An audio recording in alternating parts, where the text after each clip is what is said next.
యాదాద్రిలో ఒక ప్రముఖ నటుడికి సంబంధించినటువంటి శ్రీమతి గారికి మెంబర్ ఇచ్చిండ్రు. అంటే మన గుళ్ళల్లో కూడా మన కోసమే ప్రత్యేకంగా కట్టుకున్న గుడి. మన తెలంగాణ రాష్ట్రం ఏర్పడ్డాక పైసా పైసా తెలంగాణ ప్రభుత్వం ఇస్తే కట్టినటువంటి గుడి యాదాద్రి. ఆ గుడిలో ఇవాళ ఆంధ్ర ప్రాంతం వాళ్ళు ఎట్లా మెంబర్స్ ఉంటారు? కవిత గారు, మీరు ఇదే ప్రశ్న బీఆర్ఎస్ హయాంలో యాదాద్రి టెంపుల్ కన్స్ట్రక్షన్ చేసేటప్పుడు నానా ఆంధ్ర ప్రాంతానికి సంబంధించిన ఆర్కిటెక్ట్ ఆనంద్ సాయి గారికి ఎందుకు ఇవ్వాలి, మన తెలంగాణలో గుడి కట్టడానికి అసలు ఆర్కిటెక్ట్లే లేరా అని చెప్పని కేసీఆర్ గారిని ఎందుకు ప్రశ్నించలేదు? కొనిదెల్ల సురేఖ గారికి ఇప్పుడు టెంపుల్లో 18 మంది ఉండే బోర్డు మెంబర్స్ లో ఆమెకు ఒక మెంబర్ లాగా ఇస్తే మీరు ఇంత హడావిడి చేస్తున్నారే. మరి మన యాదాద్రి టెంపుల్ దేశం మొత్తం ఎలా ఫేమస్ అవుతుంది తిరుపతి లాగా? అన్ని రాష్ట్రాలకు సంబంధించిన వాళ్ళు ఉంటేనే కదా.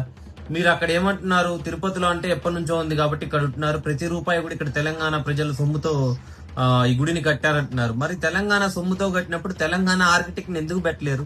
దీనికి సమాధానం చెప్పే ఆన్సర్ ఉందా మీ దగ్గర అసలు ఏమైనా?